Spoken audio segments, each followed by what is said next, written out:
Hello everyone, welcome to Code and Learn. In the last video, we discussed about arrays. In this video, we are going to discuss about ordered arrays. The ordered array, as the name suggests, is the one where the order of elements is maintained. The order is either ascending or descending. Here we have an ordered array where the values are arranged in a ascending order, which is 1, 2, 3, 4, 5. Now you may ask, why do we want to look at the ordered arrays? This is because the efficiency of operation for an ordered array is different than an unordered array. And as we have discussed, efficiency is paramount when studying data structures and algorithms. Now let's analyze these operations and their efficiency. Whenever an element is to be added to array, the first thing we need to do is to check the array and find the right place for it. So let's assume our array is this, which is an ordered array. That is, it has elements 1, 2, 4, 5. Now we need to add a value 3 to the array.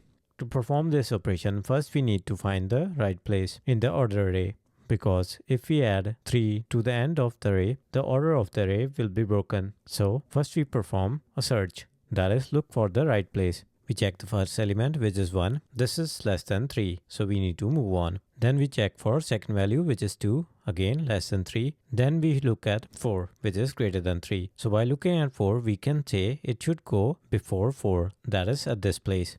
Now search is completed. The next thing we need to do is move these elements, that is 4 and 5, to the right so that we can make some space. First we move 5, then we move 4. Now we have space here to insert 3. As such, we insert 3 and that completes our insertion operation. So the time complexity or the order of operation for an order array insertion is O2n plus 1, where first n is to perform the search, that is looking up for the location where we want to add the element. Then another n for moving the elements to make space for the element that's incoming. The last one is for inserting the element into the array. So this is what we have for insertion. For deletion too, it will be similar. For example, if we were deleting 3 from the array, first we need to find 3 in the array, then remove it. Once removed, we need to move these elements, that is 4 and 5, to the left to fill the void. This is important because arrays are efficient when there are no spaces or no gaps between their elements.